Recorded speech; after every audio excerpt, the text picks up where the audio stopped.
ओम नमः शिवाय ओम नमः शिवाय ओम नमः शिवाय ओम नमः शिवाय ओम नमः शिवाय ओम नमः शिवाय ओम नमः शिवाय ओम नमः शिवाय ओम नमः शिवाय ओम नमः शिवाय ओम नमः शिवाय ओम नमः शिवाय।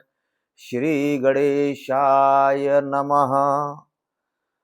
श्री लक्ष्मीभ्यो नमः। श्री सरस्वतीभ्यो नमः।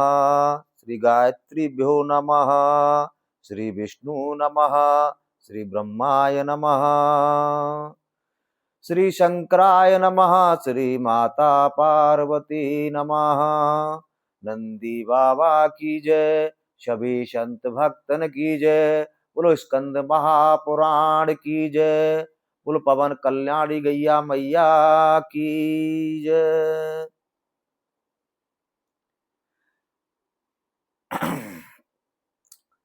स्कंद पुराण की कथा वर्णन करती है कि महेश्वर तीर्थ की महिमा में राजा सालंक्य का यज्ञ कैसा हुआ। और मार्कंडेय जी कहते हैं युधिष्ठिर से, युधिष्ठिर को कथा सुना रहे हैं मार्कंडेय जी कि हे राजन, महेश्वरपुर में बहुत से तीर्थ हैं।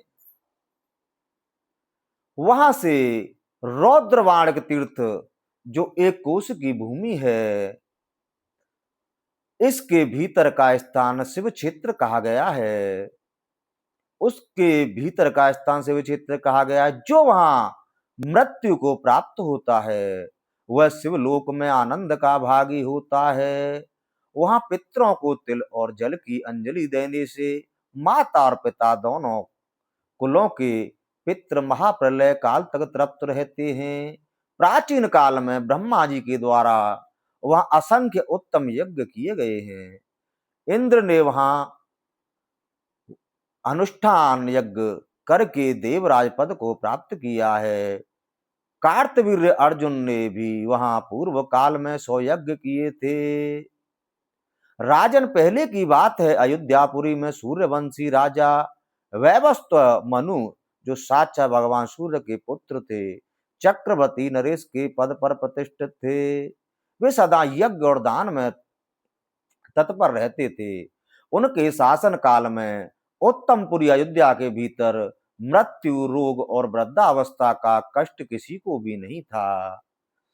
उन्हीं के वंश में परम धर्मात्मा राजर्षि सालंक्ययान हुए, जिनके राज्य काल में समूची पृथ्वी सस्य श्यामला एवं धन धान्य से संपन्न थी।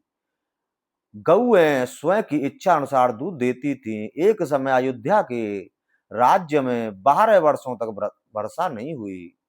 संपूर्ण देशवासी, मनुष्य और पशु मरने लगे। घास फूस, तृणा, लता, बेलें तथा 4 प्रकार के जीव समुदाय भी नष्ट प्राय हो गए। उसी समय देवता, असुर तथा मनुष्यों में बड़ा भारी हाहाकार मचा।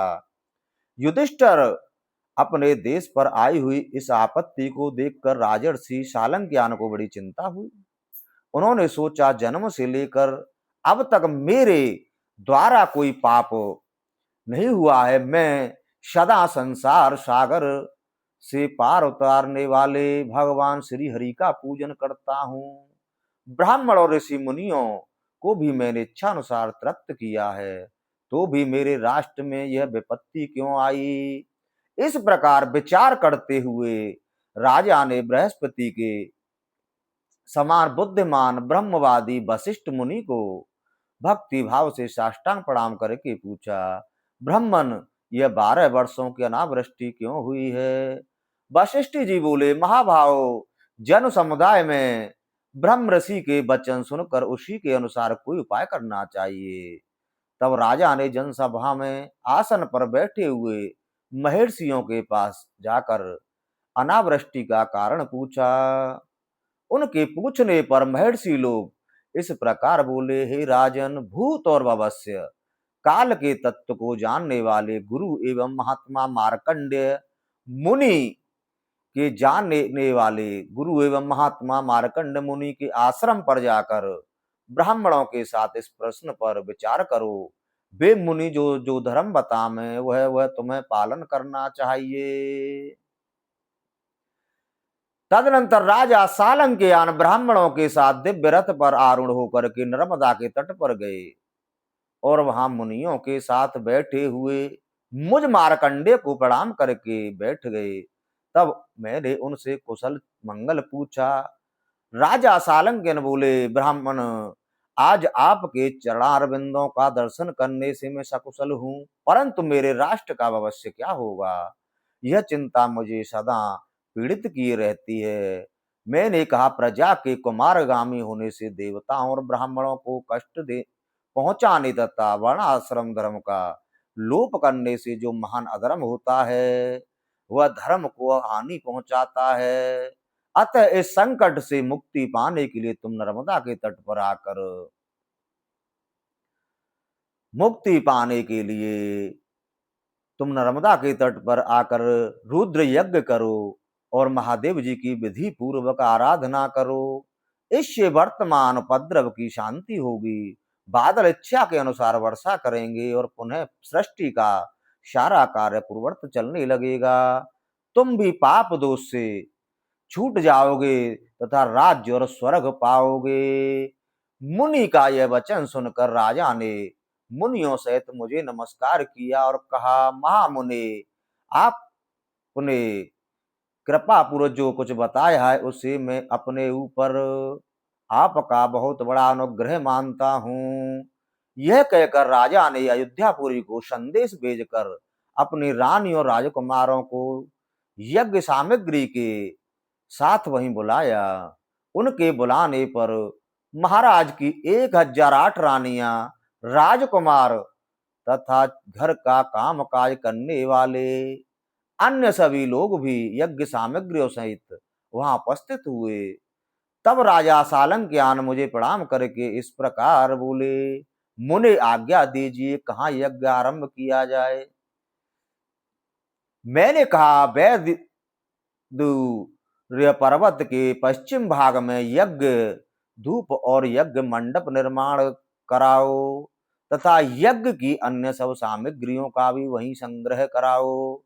तब राजा ने यज्ञ के लिए वशिष्ठ, वामदेव आदि बहुत से ऋषियों का वर्ण किया।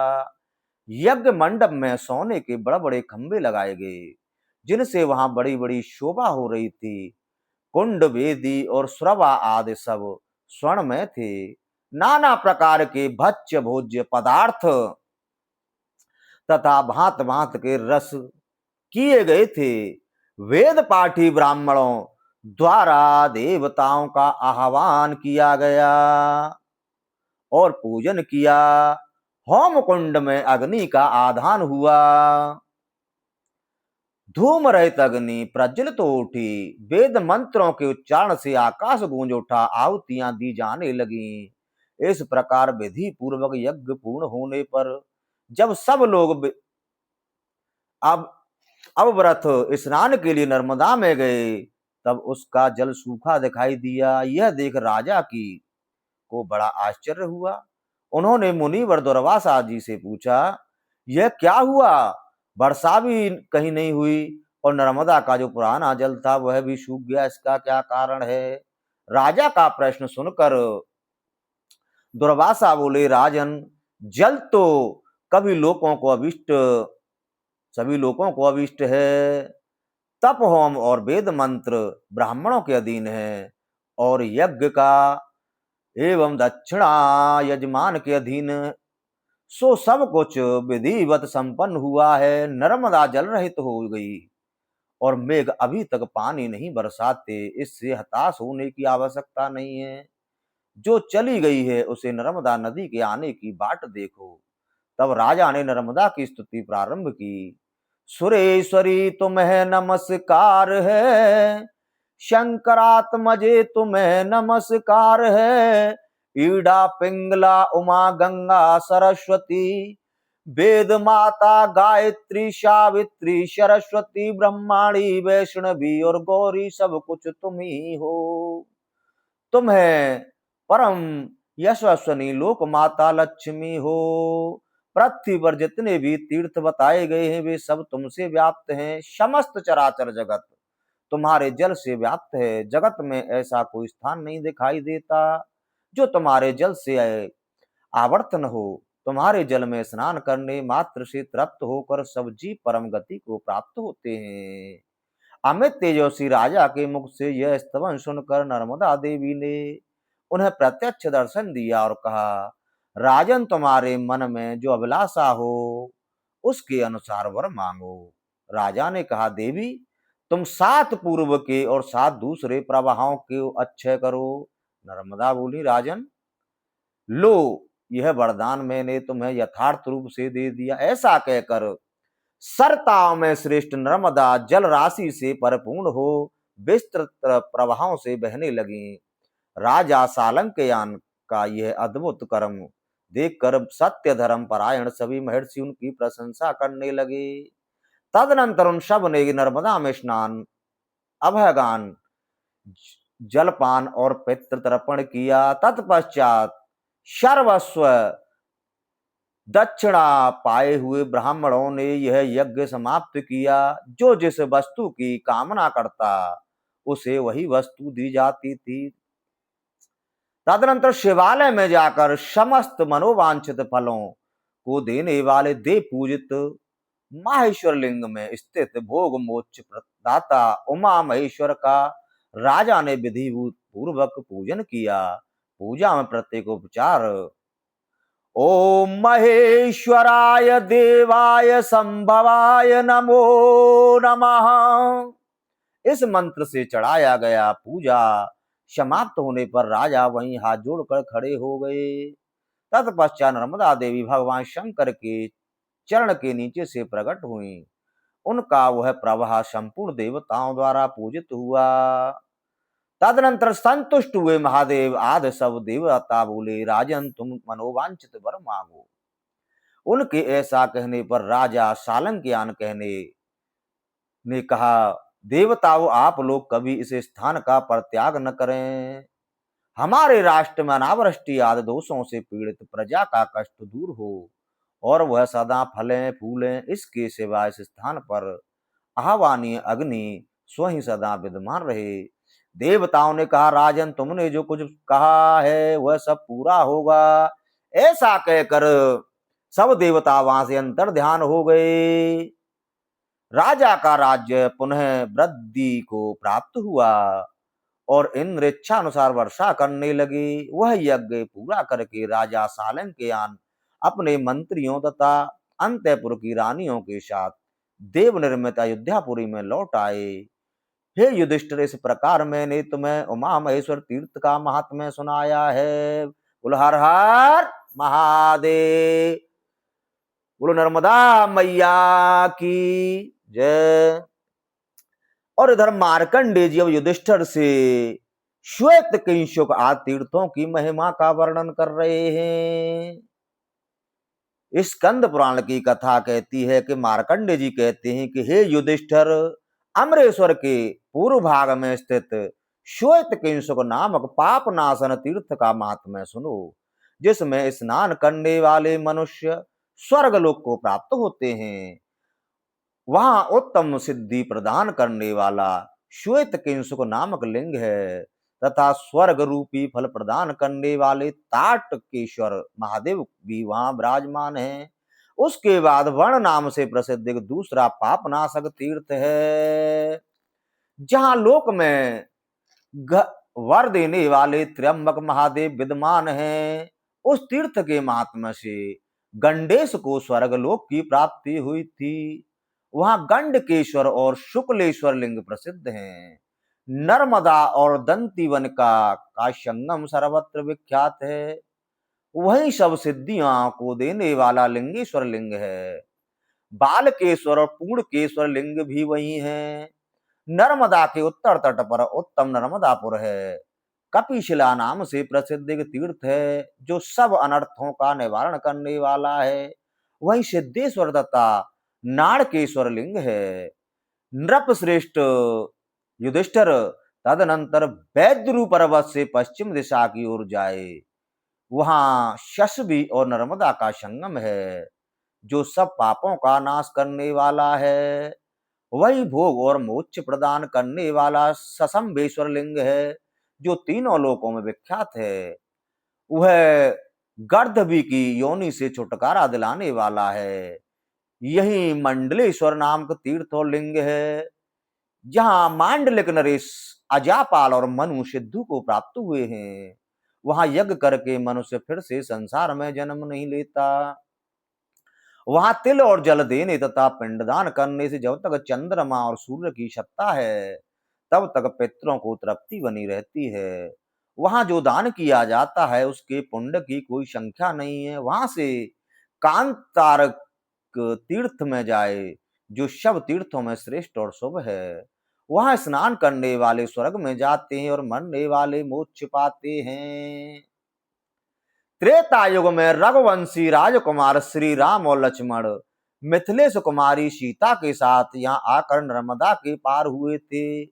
वे दोनों राजकुमार भगवान विष्णु के अवतार थे और पिता की आज्ञा का पालन करते हुए इस मार्ग से वन में गए थे। उन्होंने श्रेष्ठ तीर्थ में स्नान करके भक्ति पूर्वक महादेव जी का पूजन किया था। जहाँ उनका स्नान हुआ, वह स्थान राज तीर्थ के नाम से प्रसिद्ध है। वहां लक्ष्मणेश्वर तथा सीतेश्वर लिंग है, जो देवताओं और दानवों द्वारा वंदित है। उस तीर्थ में शूलपाणी महेश्वर का पूजन करके मनुष्य गणपति पद को प्राप्त होता है। नरपश्रेष्ठ वहां से पुण्य तीर्थ शिवालय को जाए। वहीं पर मनोहर माहिष्पतिपुरी है, जिसका दर्शन करके कोई भी नीचे नहीं गिरता। वहां अपनी ज्वालाओं से प्रज्वलित कालाग्नि रुद्र का निवास है। तदनंतर कोटि तीर्थ हैं, जहां कोटीश्वर लिंग विराजमान है। उसकी पूजा से कोटि कोटि यज्ञों का फल प्राप्त होता है। वहां दिए हुए दान का पुण्य कोटि कोटि गुना बढ़ जाता है। उसके बाद दशामेश्वर तीर्थ है, जो भोग और मोक्ष देने वाला है। वहां तिल और जल से तर्पण करने पर पितरों को उत्तम गति होती है और वहां स्नान करने से मनुष्य तेजस्वी हो जाता है। तत्पश्चात बंध्या और नर्मदा का संगम है, जो देवताओं और असुरों से भी नमस्कृत है।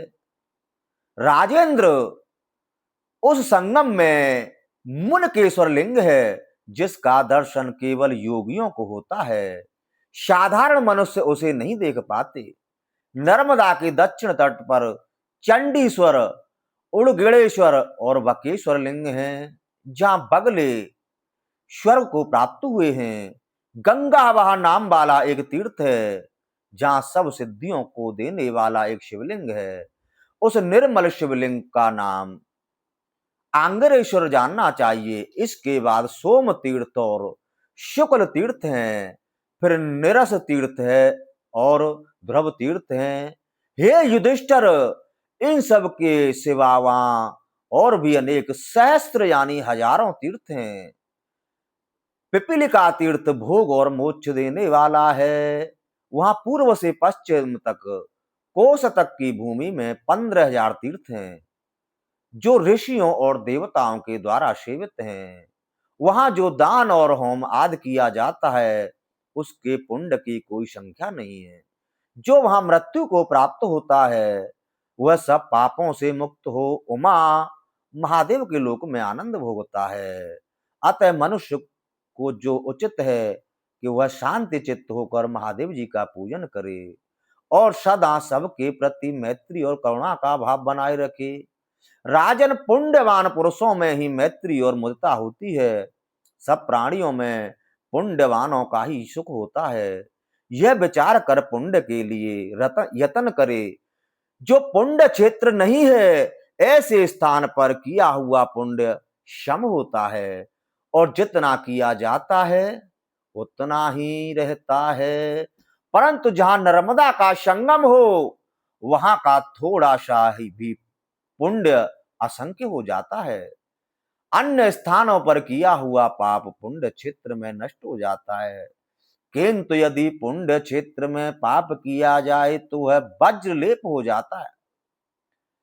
महाबली कार्तिकेय जी ने जहां नर्मदा पार की थी वहां कार्तिकेश्वर नामक सिद्धदायक लिंग प्रतिष्ठित है। यह जानना चाहिए। इसके सिवा वहां चंद्रेश्वर, शिखीश्वर तथा सब पापों का नाश करने वाला शक्तिश्वर लिंग है। इन सब लिंगों का भक्ति भाव से पूजन करके मनुष्य ब्रह्म हत्या आदि पापों से मुक्त हो जाता है। इतना ही नहीं, हे युधिष्ठिर, अंत में वह शिवलोक को प्राप्त होता है और उसके पितरों को स्वर्गलोक में स्थान मिलता है। बोलो हर हर महादेव, शंभो शंभो शंभो। अब आगे कथा वर्णन करती है और स्कंद पुराण की कथा कहती है कि मार्कंडेय जी कहते हैं कि हे मानदाता का चरित्र सुनो अब युधिष्ठिर। तो मार्कंडेय जी कहते हैं कि हे राजन युधिष्ठिर, तदनंतर सर्वदेव वंदित गौरी खंड की यात्रा करे। वहां स्नान करके मनुष्य शव तीर्थों का फल पाता है तथा उसमें तिल और जल से तर्पण करने पर पितरों को अक्षय प्राप्ति होती है। गौरी खंडेश्वर नामक मणिमय लिंग जल के मध्य भाग में स्थित है। मनुष्य उसका दर्शन नहीं कर पाते, वह देवताओं द्वारा पूजित होता है। वहीं कुमारेश्वर नामक शिवलिंग प्रतिष्ठित है। साथ ही भोग और मोक्ष प्रदान करने वाला मयूरेश्वर लिंग भी है, जिसके महात्म्य से मयूरगण स्वर्ग लोक को प्राप्त हुए हैं। उनके पूजन से त्रयोगुनी की प्राप्ति नहीं होती। तत्पश्चात करमर्दा संगम में स्नान करने के लिए जाए। युधिष्ठिर, उस तीर्थ में जिसने स्नान कर लिया वह फिर संसार में जन्म नहीं लेता। करमर्दा में स्नान करके करमदेश्वर लिंग का पूजन करना चाहिए। वहां पितरों का तर्पण करने से मनुष्य स्वर्ग लोक को प्राप्त होता है। युधिष्ठिर बोले, हे मुने, राजाओं में श्रेष्ठ मानदाता तीनों लोकों में विख्यात है। मैं उन बुद्धिमान राजा का चरित्र सुनना चाहता हूं। मार्कंडेय जी ने कहा, हे राजन, इक्ष्वाकु वंश में एक युवनाश्व नामक राजा हो गए हैं।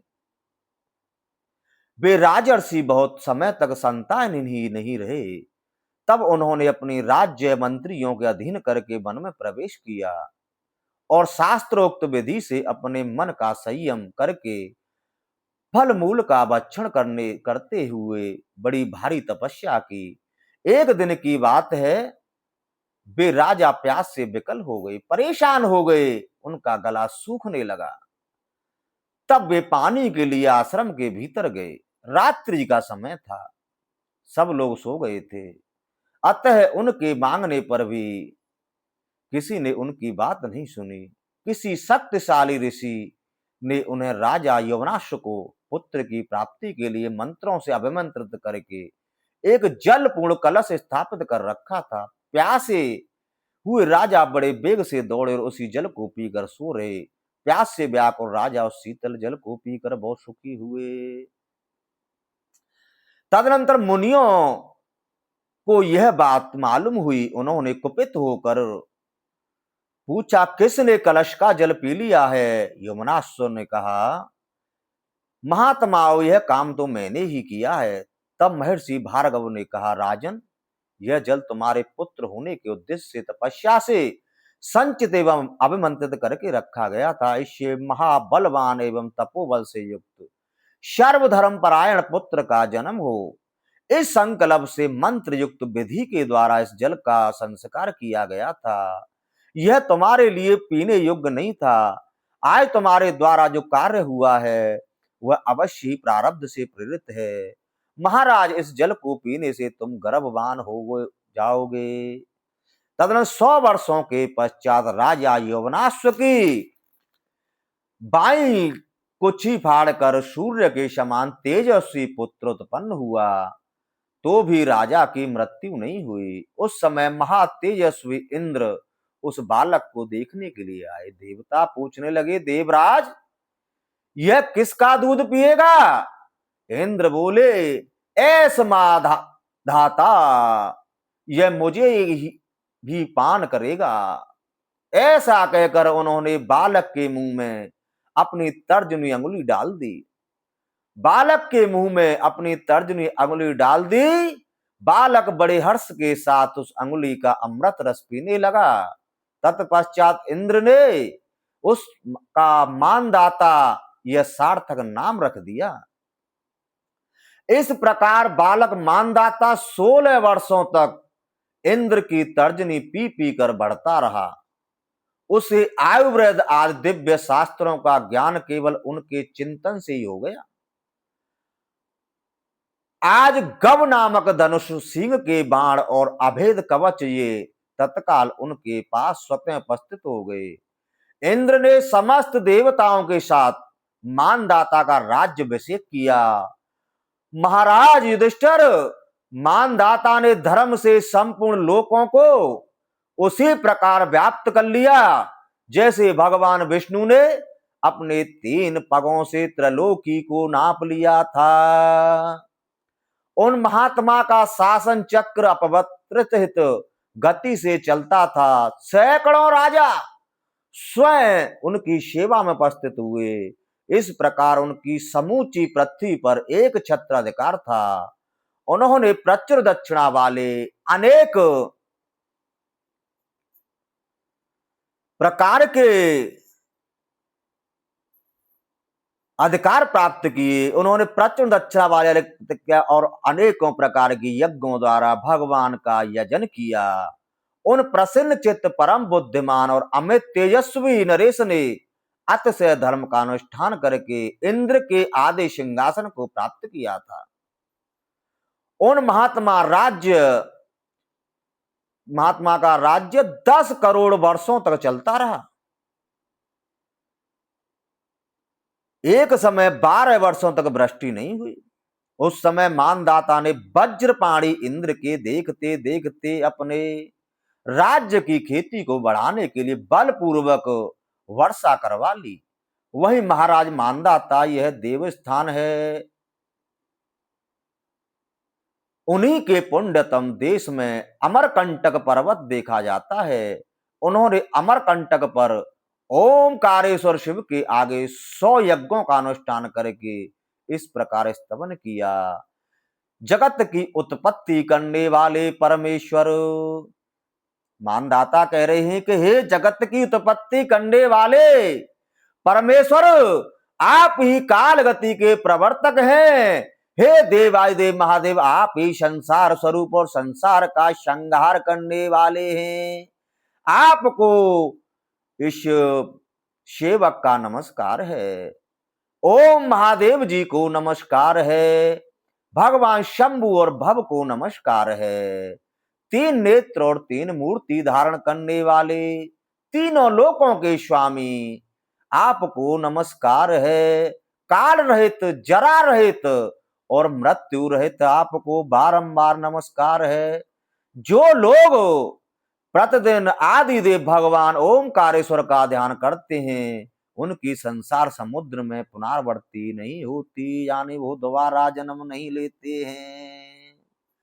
काल रूपी धारी ओंकार स्वरूप उमानाथ महादेव जी ने यह स्तुति सुनकर राजा मानदाता से कहा, सुब्रत, तुम कोई वर मांगो। मानदाता ने कहा, देवेश्वर, वैदुर्य नाम से प्रसिद्ध यह शैलराज मानदाता नाम धारण करे और आपके प्रसाद से देव स्थान बन जाए। यहां जो मनुष्य दान तप पूजा तथा प्राण विसर्जन करे, वे शिवधाम के निवासी हो जाएं। मानदाता का यह वचन सुनकर महादेव जी बोले, नृपश्रेष्ठ, मेरे प्रसाद से यह सब कुछ होगा। इस प्रकार वरदान पाकर महाराज मानदाता अपनी पुरी को लौट गए। तो हे युधिष्ठिर, यह सब मानदाता का उत्तम चरित्र तुम्हें बताया गया। इस तीर्थ के महात्म्य से मानदाता आदि नरेश संपूर्ण मनोवांछित कामनाएं प्राप्त करके भगवान विष्णु के धाम में विहार करते हैं। हर हर महादेव, ओमकारेश्वर महादेव की जय। जगत जननी जगदम्बा माँ पार्वती की जय। हर हर महादेव। नमः पार्वती पते। हर हर महादेव शंभो। अब कथा आगे वर्णन करती है और मार्कंडेय जी कहते हैं कि बाणासुर के 3 पुरों का भगवान शंकर के द्वारा संहार और जालेश्वर नामक बाणलिंग की उत्पत्ति और बाणासुर को शिवलोक की प्राप्ति कैसे हुई। तो मार्कंडेय जी कहते हैं कि हे राजन युधिष्ठिर, सतयुग में बलि नाम से प्रसिद्ध एक श्रेष्ठ दैत्य हुए। उनके महापराक्रमी पुत्र का नाम बाणासुर था। वह अपनी सहस्त्र यानी हजारों भुजाओं के कारण विख्यात था। उसने 1 सहस्त्र दिव्य वर्षों तक महादेव जी की आराधना की। इससे संतुष्ट होकर महादेव जी ने कहा, वत्स बाणासुर, तू कोई श्रेष्ठ वर मांग ले। बाणासुर बोला, प्रभु मेरा नगर दिव्य एवं संपूर्ण देवताओं के लिए अजय हो। आपको छोड़कर दूसरे किसी देवता के लिए वहां प्रवेश पाना अत्यंत कठिन हो। मेरा यह नगर मेरे स्थिर होने पर स्थिर रहे और मेरे चलने पर वह साथ साथ चले, सर्वथा मेरे मन के अनुकूल बना रहे। महादेव जी ने कहा, ऐ मस्तु, ऐसा ही होगा। हे बाणासुर, जो तू मांग रहा है वो मैंने तुझे दिया। भगवान विष्णु ने भी बाणासुर से कहा, यदि महादेव जी ने तुम्हें एक पुर तुम्हारे मन के अनुरूप दिया है तो मैं भी तुम्हें वैसा ही दूसरा पुर देता हूं। तत्पश्चात दोनों देवता श्री विष्णु और श्री महादेव ने एकत्र होकर कहा, बाणासुर, अब तुम शीघ्र ही ब्रह्मा जी के पास जाओ। तब बलि का पुत्र ब्रह्मा जी के पास गया। ब्रह्मा जी ने उसे हृदय से लगाया और कहा, वत्स, भगवान देवादिदेव महादेव शिव और विष्णु दोनों ने तुम्हें एक एक पुर प्रदान किया है, अतः मैं भी वैसा ही एक पुर और तुम्हें देता हूं। तुम तीनों पुरों को प्राप्त करके बाणासुर त्रिपुर के नाम से विख्यात हो गए। और हे युधिष्ठिर, इस प्रकार वरदान पाकर हजारों भुजाओं के विस्तार से शक्तिशाली बना हुआ बाणासुर समस्त देवताओं के लिए अवध्य हो गया। उसे जीतना ही कठिन हो गया। उसने यक्ष, विद्याधर, देव, दानव, गंधर्व और राक्षसों के समस्त निवास स्थानों को नष्ट कर दिया। वहां की वेदिकाएं तोड़ फोड़ डाली। इंद्र की अमरावती पुरी को उजाड़ दिया। उसके अत्याचार से उदग्नी होकर सब देवता महादेव जी के पास गए और इस प्रकार बोले, हे भगवान, हे महादेव, आपने श्री विष्णु ने तथा श्री ब्रह्मा जी ने भी बाणासुर की वरदान देकर अजय बना दिया है। उसके साथ युद्ध करने की शक्ति किसी में भी नहीं है। जो भी उसके सामने खड़ा होगा उसे वह भस्म कर सकता है। महादेव जी बोले, देवताओं, तुम सब लोग 30 करोड़ की संख्या में हो और बड़े बलवान हो। सब लोग संगठित होकर जाओ और यत्न पूर्वक त्रिपुर का विनाश करो। यह सुनकर सब देवता तीखे अस्त्र शस्त्र लेकर बाणासुर के त्रिपुर के समीप गए, किंतु उस दैत्य ने समस्त देवताओं को क्षण भर में परास्त कर दिया। उन सब के अस्त्र शस्त्र भी छीन लिए। देवताओं के पांव उखड़ गए। वे हतोत्साह परेशान होकर पुनः महादेव जी के समीप आए। महादेव जी ने पूछा, तुम सब लोगों ने वहां जाकर क्या किया जो तुम लौट कर आ गए? देवताओं ने कहा, भगवान, क्या कहें, हम उसका पराक्रम वर्णन करने में असमर्थ हैं। देवताओं की यह बात सुनकर भगवान देवादिदेव महादेव ने कहा, अच्छा, तो इस महादुष्ट त्रिपुर का संहार मैं स्वयं करूंगा। यह कहकर वे कैलाश से चले गए।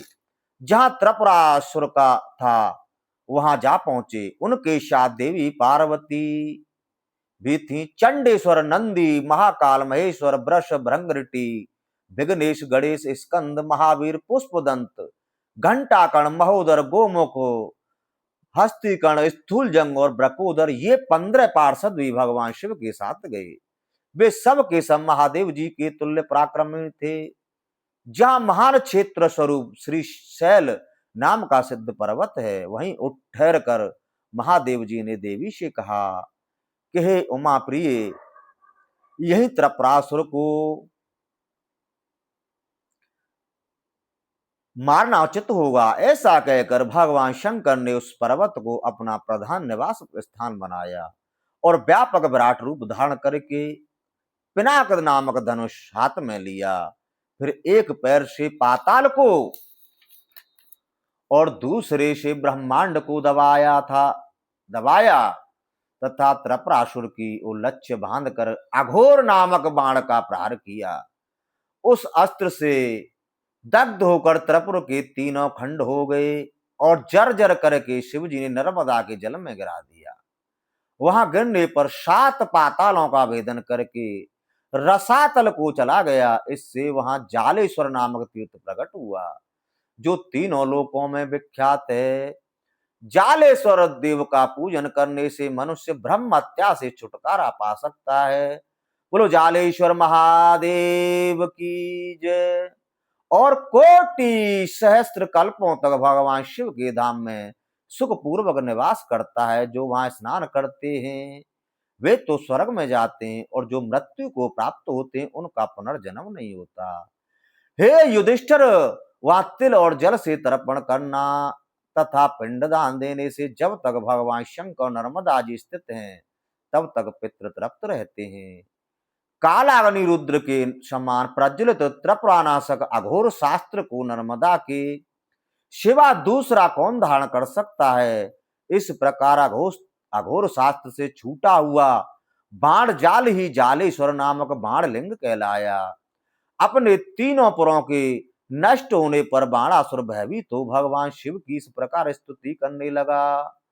अनादि देव ईश आपको नमस्कार है, विघ्नेश्वर आपको नमस्कार है, हे महेश्वर आपको नमस्कार है, सर्वज्ञ अज्ञानकारी हर ज्ञान दाता शिव आपको नमस्कार है। अनंत गुणमय रत्नों से विभूषित आप परमेश्वर को नमस्कार है। परात पर परातीत उत्पत्ति और पालन करने वाले शिव आपको नमस्कार है।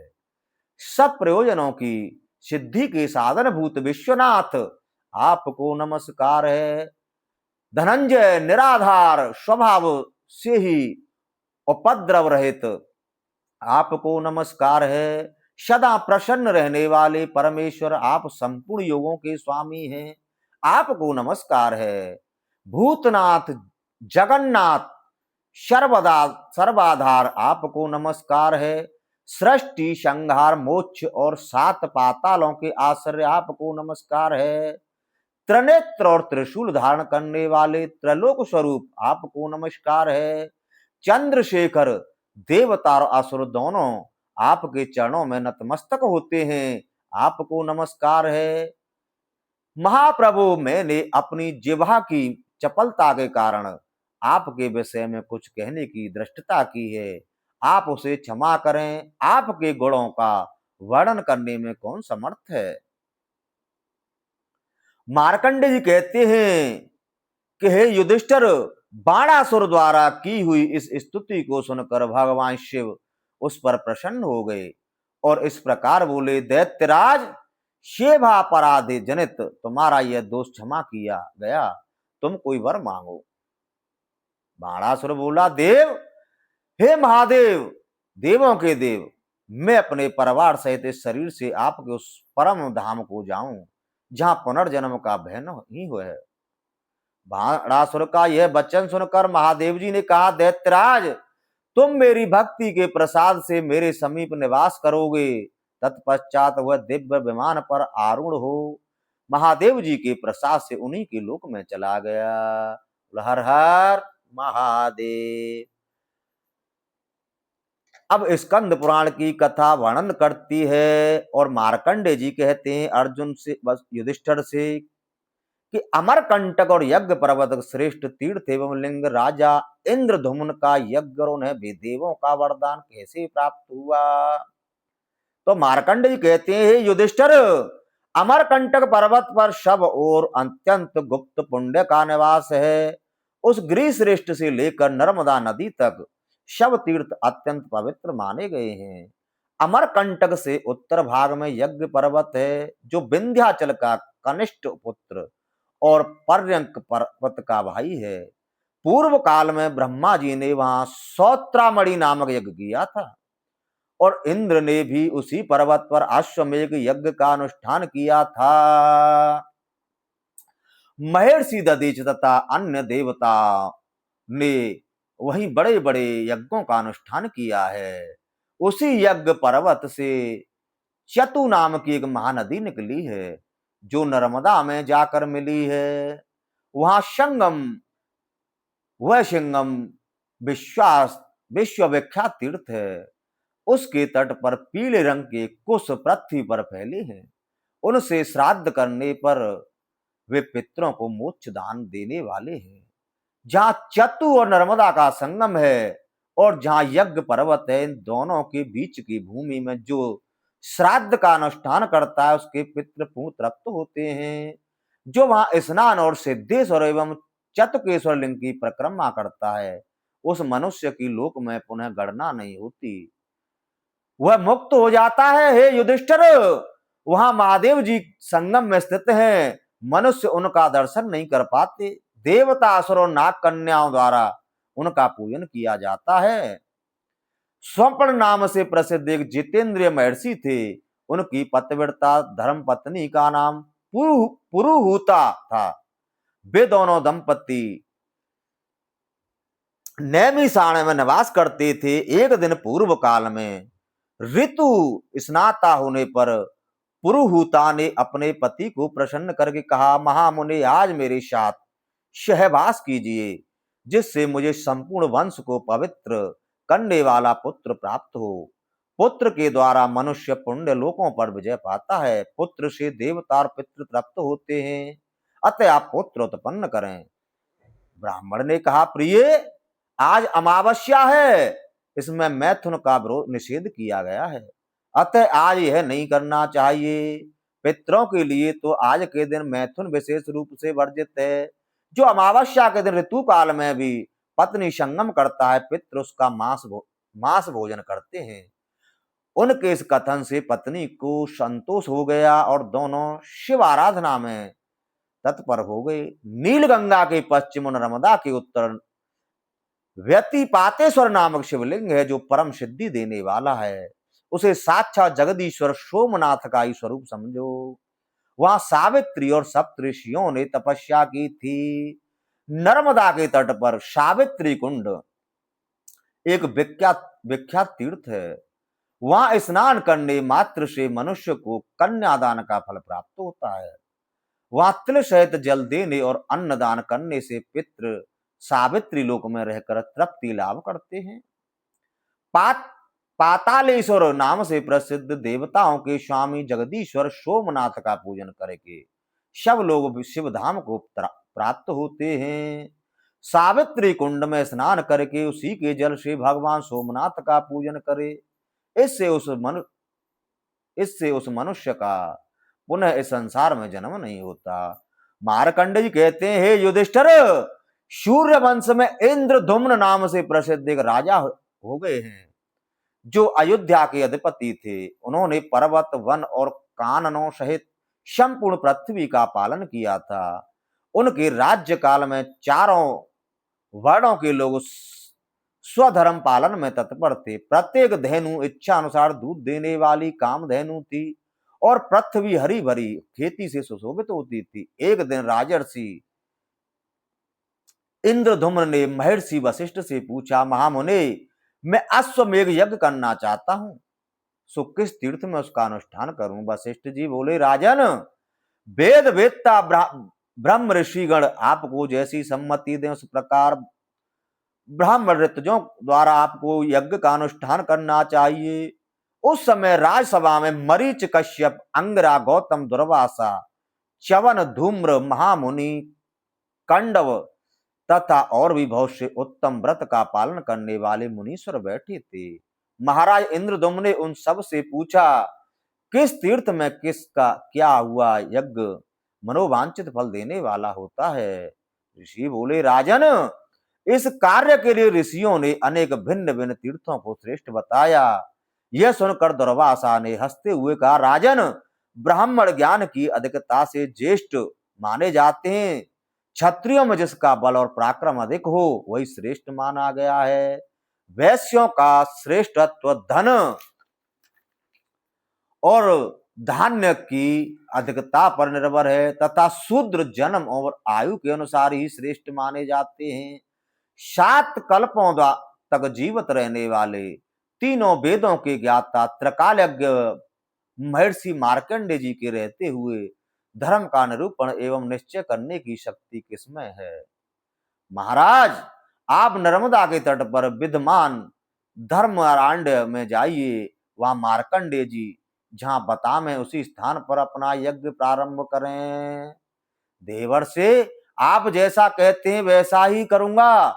यूं कहकर राजा इंद्रधुम्न ने अपने मंत्री देव गर्भ को यज्ञ की सब सामग्री ले चलने का आदेश दिया और स्वयं वहां के ब्राह्मणों एवं मुनियों के साथ दिव्य वाहन पर बैठकर बड़ी प्रसन्नता के साथ यात्रा की। उनके साथ अंतःपुर की रानियां भी थीं। सबके साथ राजा इंद्रधुम्न धर्मांड में पहुंचे जहां मार्कंडेय जी विद्यमान थे। वहां जाकर उन्होंने मार्कंडेय जी को साष्टांग प्रणाम और उनका यथावत पूजन किया। राजा इंद्रधुम्न को आया देख महामुनि मार्कंडेय जी ने पूछा, नृप श्रेष्ठ, कुशल तो है ना? बहुत दिनों के बाद दिखाई दिए हो। इन ब्रह्म ऋषियों के साथ यहाँ किस प्रयोजन से तुम्हारा आगमन हुआ है? इंद्रधुम्न बोले, द्विज श्रेष्ठ, मैं यज्ञ करने के लिए आया हूं, सो किस तीर्थ में उसका अनुष्ठान करूं? मार्कंडेय जी ने कहा, राजन, समुद्र पर्यंत पृथ्वी पर जितने तीर्थ हैं वे सब नर्मदा नदी में स्नान करने के लिए आते हैं। उत्तर में जितने शिवलिंग हैं और दक्षिण में जो जो तीर्थ हैं वे सब कोटि तीर्थ में लीन होते हैं, इसलिए उसका नाम कोटि तीर्थ हुआ। भगवान शंकर ने पूर्व काल में पार्वती देवी, कार्तिकेय जी, ब्रह्मा, विष्णु तथा इंद्र आदि देवताओं के सम्मुख इस तीर्थ के महात्म्य का इस प्रकार वर्णन किया है। ओमकारेश्वर के समीप नर्मदा में कोटि तीर्थ बताया गया है। वहां जो दान, होम, यज्ञ तथा दुष्कर तप आदि पुण्य कर्म किया जाता है उसके पुण्य का अंत नहीं है। ग्रहण काल में कुरुक्षेत्र की प्रशंसा की जाती है, परंतु नर्मदा सदा सब कार्यों के लिए पुण्यदायिनी कही गई है। अतः तुम कोट तीर्थ में यज्ञ करो। यह सुनकर परम धर्मात्मा राजा इंद्रधुम्न ने अमित तेजस्वी मार्कंडेय मुनि के चरण पकड़े और कहा, मुने, आपने जो कुछ कहा है उसके लिए मैं अपने ऊपर आपका बहुत बड़ा अनुग्रह मानता हूं। इसी समय सुंदर यज्ञयूप विभिन्न देशों के क्षत्रिय वृंद गौ, अश्व, हाथी तथा अन्य अन्य आवश्यक सामग्री साथ लेकर मंत्री देवगर वहां आ पहुंचे। तब राजा ने 30 योजन का एक विशाल यज्ञ मंडप बनवाया। उसमें बहुत से यूप लगाए और अपने प्रमाण के अनुसार नाना प्रकार के कुंड निर्माण कराए। यज्ञ प्रारंभ हुआ और वेद मंत्रों की उच्चारण ध्वनि से भूमि और आकाश का मध्य भाग गूंज उठा। सूर्य के सदृश तेजस्वी अग्निदेव अपने धूम रहित स्वरूप से प्रज्वलित हो रहे थे। महाराज युधिष्ठिर, इंद्रधुम्न ने उस यज्ञ में ब्रह्मा, विष्णु तथा शिव का भी आह्वान किया। इनके साथ संपूर्ण देवता भी पधारे। राजा के यज्ञ में घी और दूध की नदियां बहती थीं, जहां दही और खीर की कीच जमी हुई थी। अनेक प्रकार के भक्ष्य भोज्य पदार्थ सदा सबके लिए प्रस्तुत रहते थे। देवता, मुनि तथा 4 प्रकार के प्राणी समुदाय भली भांत तृप्त हुए। अंत में ब्राह्मणों को प्रचुर दक्षिणा दी गई। इस प्रकार वह यज्ञ संपूर्ण हुआ। तदनंतर ध्रुव तथा ब्रह्मपुत्र महर्षियों को विदा करके ओमकारेश्वर के स्वरूप को जानकर राजा ने उनका पूजन किया।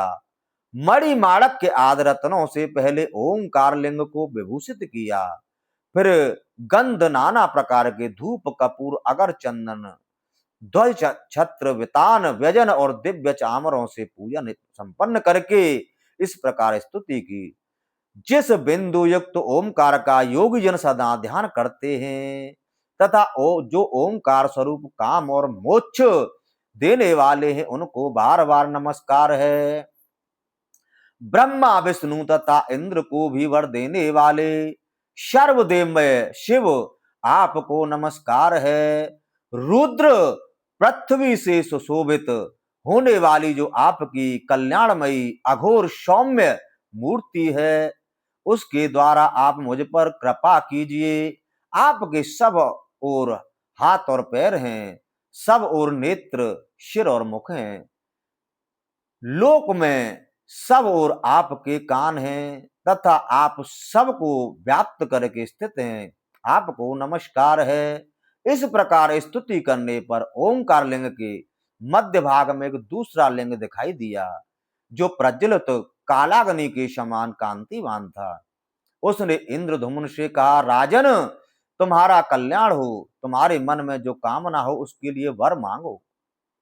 इंद्रधुम्न बोले, देव, वहां यज्ञ पर्वत पर देवगणों में भगवती पार्वती के साथ पूजित होकर आप सदा निवास करें।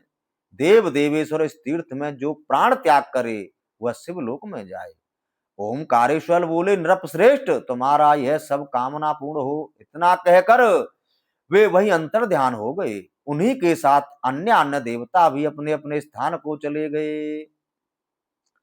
तब भगवान शंकर कैलाश धाम को गए।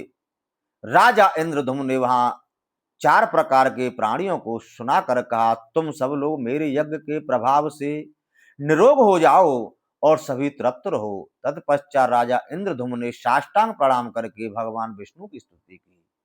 राजा ने कहा, मैं केशव, जल में शयन करने वाले, माधव, लक्ष्मीपति, विष्णु सर्वव्यापी, गोविंद, मधुसूदन, मधु दैत्य को मारने वाले, पद्मनाभ, नाभि से कमल उत्पन्न करने वाले, ऋषिकेश, इंद्रियों के स्वामी, श्रीधर, त्र्यंबकम, दामोदर, माता यशोदा के द्वारा रस्सी से कटी भाग बांधने वाले, वासुदेव, वसुदेव पुत्र तथा श्री हरि, पाप हरण करने वाले को प्रणाम करता हूं, जो शंकर, चक्र, गदा, शंख, धनुष और वनमाला से विभूषित हैं, संपूर्ण लोकों के रक्षक, जगत के स्वामी, लक्ष्मी जी के पति तथा सर्वज्ञों में श्रेष्ठ हैं, उन भगवान श्रीकांत, श्रीधर, श्रीश एवं श्रीनिवास को मैं नमस्कार करता हूं। अच्युत अनंत यज्ञेश यज्ञधिप आपको नमस्कार है। त्रक, श्याम, अधर्व और यज्ञ यजुर्वेद स्वरूप आपको नमस्कार है। नरसंग, मत्स्य, वाराह और कूर्म रूपा धारण करने वाले आपको नमस्कार है। पवित्र वाहन पर आरूढ़ होने वाले गण ध्वज आपको नमस्कार है, जो हजारों मस्तकों वाले शकल निष्कल जानने योग्य पुरुष, अंतर्यामी, अध्यक्ष, साक्षी तथा सबके आदि कारण हैं, उन भगवान नारायण को मैं नमस्कार करता हूँ। दैत्यों का अंत करने वाले देवता श्री हरि को मैं प्रणाम करता हूँ। हिरण्य, पृथ्वी तथा यज्ञ को अपने गर्भ में धारण करने वाले अमृत की उत्पत्ति के हेतु श्री विष्णु को मैं नमस्कार करता हूँ। वासुदेव, श्री गर्भ एवं ज्ञान गर्भ स्वरूप आपको नमस्कार है। प्रभु, आपने ही इस संपूर्ण चराचर जगत की सृष्टि की है। आप ही प्रत्येक युग में सृष्टि, पालन, संहार करने वाले हैं। आपके सब ओर नेत्र हैं, सब ओर मुख हैं। आप व्यापक, अव्यक्त एवं जानने योग्य हैं। संपूर्ण विश्व के आत्मा, प्रकाशक और सबके भीतर निवास करने वाले आपको नमस्कार है। आप सूर्य, वायु, अग्नि और चंद्रमा हैं। देव देवेश्वर आप ही धाता, इंद्र और प्रजापति हैं। सुरश्रेष्ठ, आपके ही प्रसाद से मेरे यज्ञ की सिद्धि हुई है। राजा के द्वारा की हुई यह स्तुति सुनकर शंख चक्र और गदा धारण करने वाले भगवान विष्णु ने कहा, राजन तुम कोई और वर मांगो। राजा बोले, ओंकार लिंग के उत्तर भाग में वैदुर्य पर्वत की चोटी पर आप जनार्दन लिंग के रूप में निवास कर रहे हैं। यहाँ विधि पूर्वक आपकी पूजा करके मनुष्य श्री विष्णु धाम को प्राप्त हो, पशु पक्षियों की योनि में न जाए तथा यमलोक में भी प्रवेश न करे। यहाँ प्राण त्याग करने पर मनुष्य को आपके परम धाम की प्राप्ति हो, और इस तीर्थ में पितरों के निमित्त अन्नदान करने पर भी पितर आपके प्रसाद से विष्णु धाम को प्राप्त हो। बोलो हरि और हर महादेव की जय। भगवान विष्णु ने कहा, नृपश्रेष्ठ मैं यही अवतार धारण करूंगा और तुमने जो कुछ मांगा है वह सब मेरे प्रसाद से पूर्ण होगा। ऐसा कहकर शंख चक्र और गदा धारण करने वाले भगवान विष्णु अपने धाम को चले गए। युधिष्ठिर अब आगे सुनो कि आगे क्या हुआ। उस यज्ञ से ही वह पर्वत सम संस्था पुण्यात्मियों के रूप में विख्यात हुआ। सिंहेश्वर लिंग को ब्रह्मा का और नारायणेश्वर को श्री हरि का स्वरूप समझो। इसके श्रवण और कीर्तन से मनुष्य विष्णु लोक में सम्मानित होता है। तत्पश्चात सत्यव्रत परायण राजा ने तीर्थों का स्तवन किया। पितरों का उद्धार करने के लिए समस्त तीर्थों को मेरा बार बार नमस्कार है। तीर्थ बोले, महाभाग तुम हमसे वनवांछित वर मांगो। इंद्रधुम्न ने कहा, तीर्थगण आप सब लोग मुझ पर अनुग्रह करके ओमकार के समीपवर्ती तीर्थ में निवास करें। एवं अस्तु कहकर तीर्थों ने नर्मदा नदी का इस प्रकार स्तवन किया। अनेक कल्प पर्यंत स्थित रहने वाली तथा महादेवी जी की सर्वोत्कृष्ट कला स्वरूपा नर्मदा जी को हम नमस्कार करते हैं। सब लोकों में अत्यंत प्रसिद्धि एवं नदियों में श्रेष्ठ नर्मदा को हम मस्तक नवाते हैं। देवी आप हम तीर्थों के प्रभाव से नहीं किंतु स्वभाव से ही परम पवित्र हैं। ठीक उसी तरह जैसे भगवान सूर्य की प्रभा और अग्निदेव की कांति पवित्र होती है।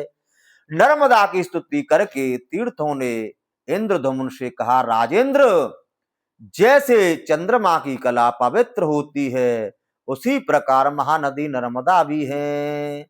यों कहकर सब तीर्थ अंतर ध्यान हो गए। तदनंतर नृपश्रेष्ठ इंद्रधुम्न ने अर्घ देकर गंगा जी की स्तुति की। गंगा, भागीरथी, देवी, भोगवती, शुभा, जाह्नवी, मोक्षदा, भद्रा, तारिणी और पापनाशिनी इत्यादि नामों से प्रसिद्ध गंगा देवी को मैं नमस्कार करता हूँ। मातः आप ही स्वर्ग में देवादिदेवों में वंदित मंदाकिनी कहलाती हैं। आप ही वेद माता गायत्री, उमा और कात्यायनी हैं। देवी आपको साक्षात महादेव जी ने अपने सिर पर धारण किया है। इससे अधिक आपके विषय में और क्या कहा जा सकता है। भगवान चंद्रशेखर को छोड़कर दूसरा कौन आपकी स्तुति करने में समर्थ है। गंगा जी ने कहा, महाराज मैं प्रसन्न हूं, तुम कोई वर मांगो। राजा ने कहा, देवेश्वरी आप सदा यहीं निवास करें। गंगा बोली, राजेंद्र ऐसा ही होगा। मैं अपने एक अंश से सदा यहीं प्रवाहित होंगी। ऐसा कहकर गंगा अपने स्थान को चली गई। इसके बाद राजा इंद्रधुम्न ने नर्मदा नदी की स्तुति की। देवी तुम्हारे जल के प्रभाव से मैंने देवताओं और पितरों को संतुष्ट किया है। तुमने चराचर प्राणियों सहित समस्त त्रिलोकी को पवित्र किया है। तुम संपूर्ण प्राणियों की माता और मनुष्यों को संसार सागर से पार करने वाली हो। महादेवी मैकला, कल्पगा, नर्मदा और जलपूर्णा इत्यादि नामों से विख्यात होकर तुम विंध्य पर्वत की ओर शोभा बढ़ाती हो। शोभे हजारों वर्ष तक तुम्हारी स्तुति में संलग्न रहने पर भी कौन तुम्हारा भलीभांति स्तवन कर सकता है।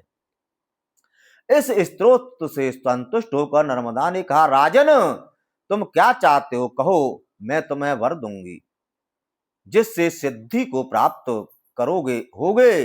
नर्मदा का यह वचन सुनकर ब्राह्मणों सहित शिव भक्ति परायण राजा ने हंसते हुए कहा, देवी यदि मुझे वर देना चाहती हो तो अपने दक्षिण तट से लेकर उत्तर तट तक 7 धाराएं कर लो।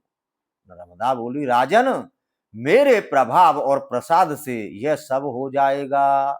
इस बीच में जो कुछ दान दिया जाएगा उसका पुण्य असंख्य होगा। यहाँ दान देने वालों का पुनः इस संसार में जन्म नहीं होगा। शूद्र, चांडाल, मृग, पशु और सर्प आदि भी नील गंगा संगम में स्नान करने अथवा प्राण त्यागने पर स्वर्ग धाम को जाएंगे। तत्पश्चात नर्मदा को नमस्कार करके राजा इंद्रद्युम्न अपने वाहन पर आरूढ़ हुए और हजारों राजाओं के साथ अपनी राजधानी देवनिर्मितपुरी अयोध्या को चले गए। वहां दीर्घ काल तक राज्य करने के पश्चात वे स्वर्ग लोक में गए। हे युधिष्ठिर, यह प्राचीन इतिहास तुमको सुनाया गया है। जो इसे सुनते हैं वे यमलोक नहीं देखते और पाप योनि में भी नहीं जाते। बोल हर हर महादेव शंभो। ओम नमः शिवाय, ओम नमः शिवाय, ओम नमः शिवाय, ओम नमः शिवाय। हर हर बोले नमः शिवाय, नमः शिवाय, ओम नमः शिवाय। हरि ओम नमः शिवाय, नमः शिवाय, ओम नमः शिवाय। हर हर भोले नमः शिवाय, ओम नमः शिवाय, ओम नमः शिवाय, ओम नमः शिवाय। हरि ओम नमः शिवाय, नमः शिवाय। हर हर भोले नमः शिवाय, नमः शिवाय, ओम नमः शिवाय। हर हर भोले नमः शिवाय। हर हर महादेव शंभो। काशी विश्वनाथ गंगे, काशी विश्वनाथ गंगे, काशी अमरनाथ गंगे। ओ हर हर महादेव शंभो। काशी विश्वनाथ गंगे। वो मैं सबसे पहले करूं वंदना, वंदना ले लियो महादेवा, ले लियो महादेवा, वंदना ले लियो महादेवा। ओ बाबा आप जैसा दानी दाता नहीं, बेपति बिड़ारनहार, लज्जा सभी भक्तों की राखियो। हे नंदी के असवार सुनो मेरे भोले बाबा, सुनो हे डमरू वाले। हर हर महादेव, हर हर महादेव। ओम नमः शिवाय जपो भाई, ओम नमः शिवाय। बोल लगा मैं भव से बेड़ा पार, जपो हर हर महादेव शंभो।